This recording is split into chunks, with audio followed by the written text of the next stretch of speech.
दोस्तों आज की इस वीडियो में मैं आपको बताऊंगा कि भारत की जनता चुनाव के जरिए जो सरकार चुनती है उसका स्ट्रक्चर यानी कि संरचना किस तरीके से होती है। इस संरचना यानी कि स्ट्रक्चर को समझना इसलिए जरूरी है जिससे आपको पता चल सके कि केंद्र और राज्य सरकारों के कार्य और उनकी शक्ति किस प्रकार होती है। तो दोस्तों इसमें सबसे पहली बात यह है कि स्वतंत्रता यानी कि 1947 के बाद जब संविधान लागू करने की बारी आई तब भारत में संसदीय व्यवस्था अपनाई गई यानी कि पार्लियामेंट्री सिस्टम अपनाया गया जिसे हम पार्लियामेंट्रियन डेमोक्रेसी भी कह सकते हैं। तो उसी संविधान के 3 अंग होते हैं जिनका अपना अपना कार्य और अपनी अपनी शक्ति होती है। तो वो कौन से 3 अंग होते हैं? पहला होता है लेजिस्लेचर जिसको हम विधायिका कहते हैं, और दूसरा होता है एग्जीक्यूटिव जिसे हम कार्यपालिका कहते हैं, और तीसरा होता है जुडिशरी जिसे हम न्यायपालिका कहते हैं। तो ये 3 अंग है। कौन से 3 अंग है?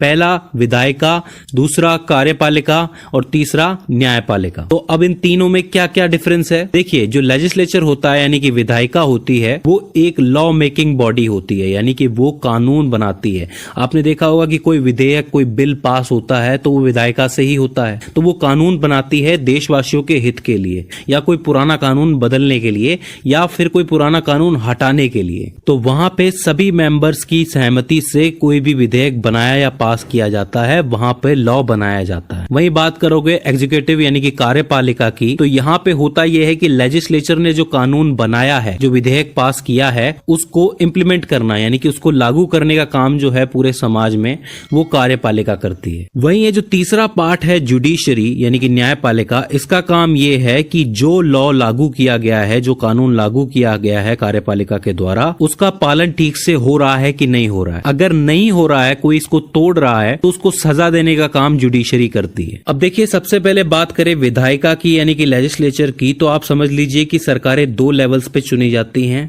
पहला क्या होता है? आपकी केंद्र सरकार, और दूसरा राज्य सरकार।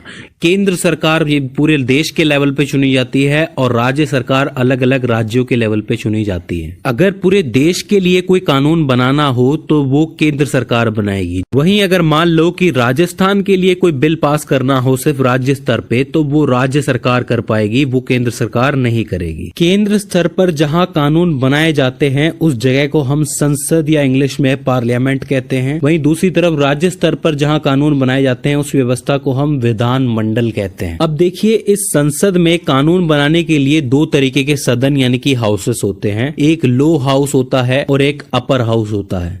लो हाउस को हम लोग लोकसभा कहते हैं और अपर हाउस को हम लोग राज्यसभा कहते हैं। लोकसभा को हाउस ऑफ पीपल कहा जाता है और राज्यसभा को काउंसिल ऑफ स्टेट्स कहा जाता है। इसी तरीके से विधान मंडल में भी कानून बनाने के लिए एक सदन होते हैं यानी कि हाउस होते हैं, जिसमें से मुख्य होता है विधानसभा जो कि सभी राज्यों में है, और दूसरा होता है विधान परिषद। अब देखिए, खास बात यह है कि विधानसभा तो हर राज्य में होती ही है, होनी ही चाहिए, लेकिन जरूरी नहीं है कि विधान परिषद हर जगह हो। फिलहाल मैं आपको बता दूं कि 6 स्टेट्स ऐसे हैं, उत्तर प्रदेश, आंध्र प्रदेश, बिहार, तेलंगाना, कर्नाटका और महाराष्ट्र। ये 6 स्टेट्स है जिनके पास अपना विधान परिषद है, बाकी किसी स्टेट के पास नहीं है। अब ये स्टेट्स पर डिपेंड करता है कि वो विधान परिषद रखना चाहते हैं कि नहीं चाहते हैं। तो इस तरीके से केंद्र और राज्य स्तर पर विधायिका बटी हुई होती हैं। अब बात करते हैं हम लोग एग्जीक्यूटिव यानी कि कार्यपालिका की, उसमें क्या होता है। तो देखिए, यहाँ पर भी 2 स्तरों में ये बटी होती है, पहला केंद्र सरकार के लिए और दूसरा राज्य सरकार के लिए। बात करें अगर केंद्र की, तो केंद्र में जो प्रमुख होते हैं, जो सर्वोपरि होते हैं, वो होते हैं राष्ट्रपति,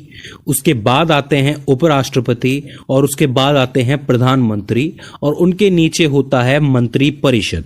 अब उस मंत्री परिषद के अंदर कैबिनेट मिनिस्टर्स भी होते हैं यानी कि कैबिनेट मंत्री भी होते हैं, राज्य मंत्री भी होते हैं और उप मंत्री भी होते हैं। लेकिन मैं आपको बता दूं कि हमारे यहाँ कॉन्स्टिट्यूशन में सबसे ज्यादा पावर जो है वो प्रधानमंत्री को ही दी गई है। वहीं अगर हम बात करें राज्य स्तर की, तो राज्य स्तर पर जो प्रमुख होते हैं वो कहलाते हैं राज्यपाल, और राज्यपाल के नीचे आते हैं मुख्यमंत्री, और मुख्यमंत्री के नीचे आता है उनका मंत्री परिषद।